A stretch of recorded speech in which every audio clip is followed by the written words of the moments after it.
Hey guys, welcome back to my YouTube channel. तो आज हम अपोथ सीरीज को फिर से कंटिन्यू करने जा रहे हैं। तो जैसे कि हमने प्रीवियस एपिसोड में देखा था, विजंग बहुत ज्यादा खतरनाक तरीके से घूर रहा होता है, निंग डर जाता है और पीछे की तरफ भागता है। तो एपिसोड नंबर 446 की स्टार्टिंग होती है। निंग सोच रहा होता है यहाँ पे चल क्या रहा है। मैंने बहुत ज्यादा खतरनाक एनर्जी फील की इसकी बॉडी से रिलीज होती हुई। ऐसा मुझे लगा कि हंड्रेड्स ऑफ डिवाइन डाओ जो थे वो साथ में मिलकर मेरे ऊपर अटैक करने लगे थे। जान भी सोच रहा होता है कि ये डोंगफंग निंग भाग क्यों गया लियू टानजिंग से, जैसे कि वो लियू टानजिंग से डर रहा था। मैं तो इसलिए डर रहा था कि डोंगफंग निंग लियू टानजिंग के साथ फाइट करेगा और वो बुरा होता। बाकी मार्शल आर्टिस्ट भी बोल रहे थे कि डोंगफंग निंग लियू टानजिंग से डरता है। दूसरा बोलते शायद नहीं, क्योंकि एक टॉप रैंक ट्रू गॉड है। लियू टानजिंग ने शायद कुछ बोल दिया तो ये पीछे हटा। निंग सोच रहे थे क्या था, इतने ज्यादा डिवाइन डाउ इकट्ठे कैसे हुए इसकी बॉडी के अंदर। मेरी बॉडी को बहुत ज्यादा खतरनाक डर लगा और मैं पीछे की तरफ भाग गया, ऐसे बिना मेरे कंट्रोल में नहीं था मतलब मेरा शरीर।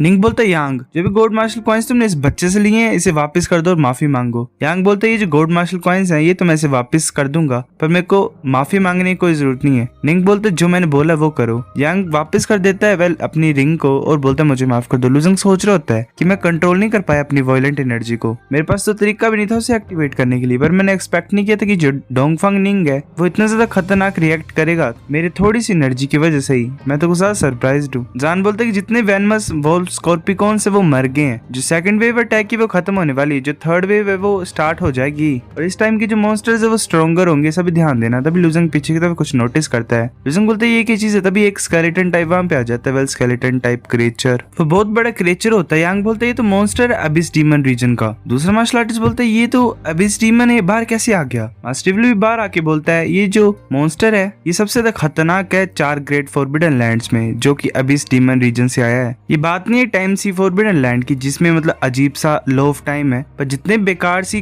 कहानियां बनती हैं वो अबिस डीमन रीजन से आती हैं। जो सिटीजन्स और ट्रू गॉड की इमेजिनेशन होती है डेथ के बारे में और हेल के बारे में, वो नेगेटिव फेथ में कन्वर्ट हो जाती है और जिसकी वजह से सबसे ज्यादा गंदा फॉरबिडन लैंड बनता है। ऐसा बोला जाता है कि जो अबिस डीमन रीजन का बॉटम है वहाँ पे बहुत ज्यादा पावरफुल डीमंस है जो कि सेंट्स को मार सकते हैं। निंग बोलता है कि मैंने सरफेस देखा है अबिस डीमन रीजन का, टॉप रैंक ट्रू गॉड भी अटैक नहीं कर सकते हैं, मतलब एक अटैक नहीं ले सकते इस डीमन से। जान बोलते तो हम कैसे डील करें इसके साथ। एक मार्शल आर्टिस्ट बोलता है अगर टॉप रैंक ट्रू गॉड भी कुछ नहीं कर सकते इसके अगेंस्ट में तो हम पक्का यहाँ पे मर जाएंगे। दूसरा बोलता है इस टाइम जो ट्रिप है टाइम सी फॉरबिडन लैंड की हमने काफी ज्यादा गेन तो किया है, पर आगे बढ़ना थोड़ा सा खतरनाक होगा, चलो रिट्रीट करते हैं स्टार गेट की तरफ। निंग बोलते सभी शांत हो जाओ, ऐसा तो जो अबिस डीमन है वो पावरफुल है, पर ये एक्चुअल में एक तरह का पपेट है जो कि डीमन बोन से बना हुआ है। इसके पास इतनी इंटेलिजेंस नहीं होती है। अगर हम इसे मारना चाहते हैं तो हमें इसकी स्पीड को कम करना पड़ेगा और थोड़ा सा दूर रहना पड़ेगा। देखो मेरी तरफ। वो अपने हाथ से एक बटरफ्लाई क्रिएट करता है। तब जान आ गया कि बोलते रुक जाओ 1 मिनट, अकेले मत करो। निंग बोलता है तो तुम कमांड करो, मैं असिस्ट करूंगा तुम्हें, तुम्हारी हेल्प करूंगा। जान बोलता है ठीक है। जो फर्स्ट स्टेप है वो इस इंसान को मतलब इस गाय को स्लो करना है, जितना ज्यादा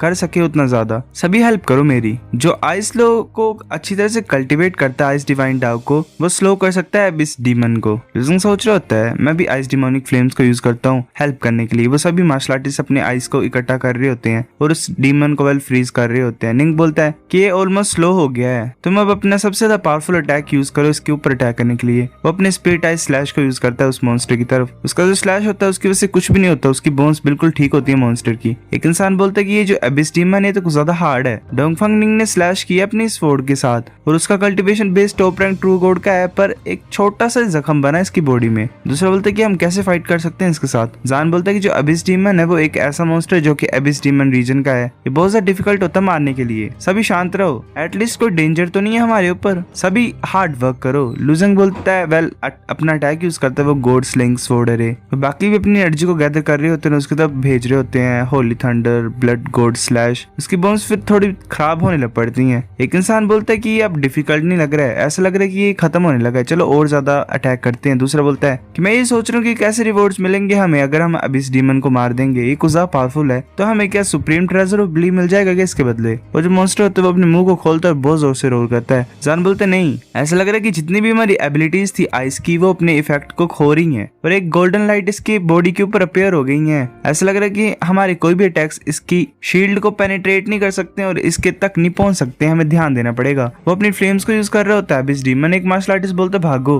लुजिंग बोलता है यहाँ पे चल क्या रहा है, तुमने पहले क्यों नहीं बोला था। निंग बोलता है कि ये चल क्या रहा है, मतलब पहले हुए नहीं। लुजिंग सोच रहा होता है ये जो अबिस डीमन है, ऐसा लग रहा है कि इसके पास तभी एबिलिटीज आती हैं जब ये मुसीबत में होता है। ऐसा लग रहा है कि डोंगफंग निंग को पता नहीं था इसके बारे में, और ऊपर से टाइम सी में जो डिफिकल्टी है वो भी इंक्रीज हुई है, तो ये जो डीमन है ये भी नॉर्मल नहीं होगा जरा भी। वो जो डीमन होता है वो अपने हाथ में पहले एक फ्लेम टाइप को ले आता है। लुजिंग पीछे तो नोटिस करता है उसने अपने हाथों से दोनों मूनिंग और हान चुयू को पकड़ लिया होता है। एक मार्शल आर्टिस्ट बोलते हैं हान चुयू और मूनिंग को पकड़ लिया गया है। हान चुयू बोल रही हो तो मेरी हेल्प करो। एल्डर ब्रदर और हान लुशु दोनों बोलते हैं चुयू। वो दोनों अटैक करने लग पड़ते हैं उस मॉन्स्टर की तरफ और उसके हाथ पे मारते हैं। हान लुशु बोलती नहीं, ये अटैक्स तो कुछ भी नहीं कर रहे हैं इसको, इससे तो गुदगुदी भी नहीं हो रही है अबिस डीमन को, ऐसे तो कोई डैमेज नहीं होगा, तो हम कैसे बचाएं। लुजिंग बोलते साइड हो जाओ। लुजिंग सोच रहे हो तो ऑर्डिनरी पावर इस जायंट को हरा नहीं सकती है, मेरे को अपने 9 स्टार्स की पावर को मैक्सिमम अमाउंट में यूज करना पड़ेगा गॉड स्लिंग स्वॉर्ड अरे के साथ। वो एक बहुत बड़ी स्वॉर्ड को बनाता है, मतलब चारों स्वॉर्ड्स को मिक्स करके, और उस बोन की तरफ एम करता है। लुजिंग सोच रहा होता है यहाँ पे क्रैक है इसके आर्म में।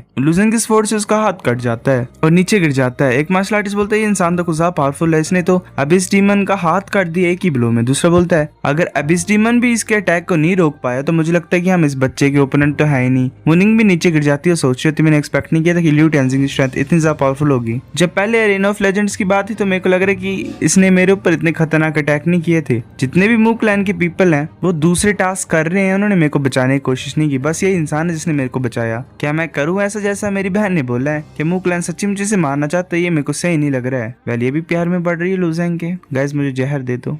तब वो अभी इस ड्रैगन ऐसे शौक होता है एक तरह से। एक मार्शल आर्टिस्ट बोलता है कि जो गोल्डन लाइट है वो डिसअपियर हो गई है, इसकी स्पीड फिर से कम हो गई है। दूसरा बोलता है कि मुझे पता था, मतलब ये ज्यादा टाइम तक नहीं रहेगा, चलो अटैक करते हैं। पहले उसकी शील्ड खत्म हो गई होती है। एक मार्शल आर्टिस्ट फ्रोस्ट ब्लास्ट का यूज करता है। दूसरा पता नहीं कुछ बोलता है एवरीथिंग ग्रोज। तीसरा बोलता है ब्लड गॉड स्लैश। वैसे अटैक कर रहे होते हैं डीमन की तरफ और उसे खत्म कर देते हैं। एक मार्शल आर्टिस्ट बोलता है कि जो अबिस डीमन था वो तो गुज़ा पावरफुल था, अगर कोई ट्रू गॉड भी अकेले, मतलब गेट परफेक्शन ट्रू गॉड भी उसके साथ अकेले डील करेगा तो मुझे नहीं लगता कि वो मार पाएगा उसे, पर हमने मिलके से मार ही दिया है। दूसरा बोलता है मुझे पता नहीं कि क्या रिवॉर्ड्स मिलेंगे इस अबिस डीमन को मार के, क्या काफी ज्यादा मार्शल कॉइंस मिलेंगे हमें। लुजिंग बोलता है ऐसा लग रहा है कि कुछ भी नहीं है। दूसरा इंसान बोलता है कि ये क्या हुआ, अबिस डीमन तो सिर्फ हड्डियां छोड़ के गया पीछे, इसकी वैल्यू ज्यादा है, पर हमने हमारे अटैक ने उसे जला दिया पूरी तरह से। तब एक बोल नीचे गिरती है। वो मार्शल आर्टिस्ट बोलता है ये क्या चीज है, वो टच करता है उसे, तब उसका हाथ जल जाता है। वो बोल रहा होता है चलाते हुए कि मेरा हाथ। तभी एक एनर्जी का बोल वही ऊपर की तरफ उड़ता है और उससे काफी ज्यादा रेज ऐसे ही फैल रही होती है, नीचे गिर रही होती है मार्शल आर्टिस्ट के ऊपर। एक लाइट लुजिंग की बॉडी के अंदर भी एंटर कर जाती है। लुजिंग सोच रहे थे ये पैटर्न्स गोल्ड लाइंस नहीं है और ना ही संस्कृत है, इसका टेक्सचर थोड़ा बहुत अबिस डीमन आर्मर की तरह है, मैंने कभी नहीं देखा। एक मार्शल आर्टिस्ट बोलते ये क्या चीज थी। दूसरा मार्शल आर्टिस्ट बोलते देखो इसके पास सेम गोल्डन लाइट है अबिस डीमन की तरह। लुजिंग पीछे मुड़ के सोच रहा होता है ऐसा लग रहा है ये जो चीज है ये अबिस डीमन से रिलेटेड है, क्या ये रिवॉर्ड है इसको मारने के लिए, पर ये है क्या चीज है, कुछ समझ नहीं आ रहा। तो एक सेंट बोल रहा होता है हंसते हुए कि ये लिटिल गाइस तो कुछ ज्यादा लकी हैं, इन्हें अबिस डीमन को मार दिया और इन्हें प्रॉमिस ऑफ एब्सोल्यूट बिगनिंग मिल गया है। दूसरा सेंट बोलता है कि कुछ ज्यादा डिफिकल्ट था इनके लिए, जो अबिस डीमन होता है वो ऐसी चीज नहीं जो ऑर्डिनरी ट्रू गॉड हैंडल कर सकते हैं। चुनचुन बोलता है कि मैं लिटिल गाइस को बता दूंगा कि जो प्रॉमिस ऑफ एब्सोल्यूट बिगनिंग है वो एक्सट्रीमली प्रीशियस है, तो रेकलेसली यूज नहीं करना है। वो सोच रहा होता है कि मतलब मैं सेंड कर देता हूँ डोंगफांग निंग को मैसेज। ऐसे फिर वो गॉडेस के स्टैचू के पास पहुंच जाते हैं। निंग बोलता है कि जो मेरे डोंगफांग क्लैन के सेंट एम्परर उन्होंने बोला है कि ये जो लेयर थी गोल्डन लाइट की इसे प्रॉमिस ऑफ एब्सोल्यूट बिगनिंग बोला जाता है। जैसे कि लेजेंड है ये एक ऐसा प्रॉमिस है जो कि इंसानों को दिया गया था जैसे गॉड डोमेन ओपन हुई थी।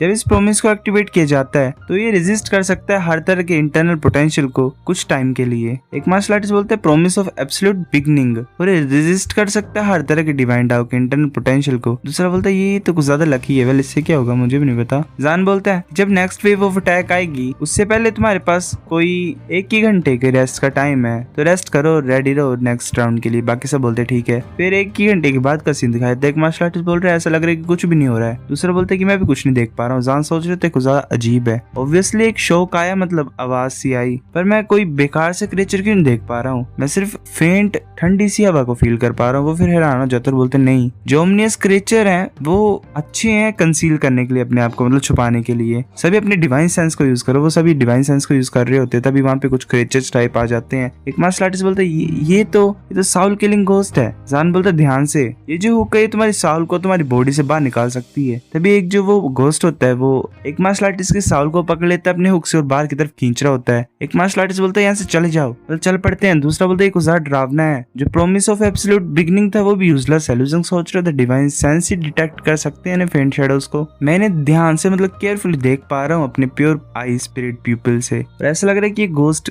डोज करने के लिए भी अच्छे हैं। लुजंग अपने प्रोफाउंड थंडर डिवाइन डाउ को यूज करता और आगे की तरफ थंडर भेज रहा था घोस्ट की तरफ। लुजंग सोच रहा था क्या मैं प्योर साउल फोर्स को फील कर पा रहा हूँ जो कि मेरी तरफ आ रही है। ये तो वो जो होती है साउल फोर्स वो लुजंग की बॉडी में चल जाती है। लुजंग सोच रहा होता है ये साउल किलिंग घोस्ट की शैटर्ड साउल बॉडी नहीं है, ये रिवॉर्ड है। ऐसा लग रहा है कि जो मेरी साउल है वो थोड़ी सी पावरफुल हो गई। एक मार्शल आर्टिस्ट बोलता है कि लियो टांजिंग ने प्रोफाउंड थंडर डिवाइन डाउ को यूज किया इसके साथ डील करने के लिए। जल्दी जिन्हें प्रोफाउंड थंडर डिवाइन डाउ को कल्टीवेट किया अपनी थंडर टेक्निक को यूज करो इन सभी को मारने के लिए। वो सभी ऐसा कर रहे होते हैं। तभी एक घोस्ट थंडर को डोज कर लेता है और मार्शल आर्टिस्ट की साउल को खींच रहा होता है। जान सोच रहा था नहीं ये जो साउल किलिंग घोस्ट है कुछ ज्यादा इंटेलिजेंट है। अब ये थंडर बॉल्स को अवॉइड नहीं कर पा रहे हैं पर ये पीपल की साउल्स को भी खींच ले रहे हैं डोज करते वक्त। अगर कोई साउल किलिंग जो घोस्ट है वो अपॉर्चुनिटी को फाइंड कर ले रहा है तो वो 7 और 8 मिलके अटैक कर रहे हैं सेम ही टाइम पे। वो फिर गोडेस के स्टैचू के पास पहुंच जाता है और बोलता है ये जो साउल किलिंग घोस्ट है ये सभी की साउल के ऊपर टारगेट कर रहे हैं, सभी जल्दी से गोडेस स्टैचू के टॉप पे ऊपर आ जाओ छुपने के लिए। सो गाइस एपिसोड नंबर 446 इतना था। अगर आपको वीडियो पसंद तो लाइक करो, नहीं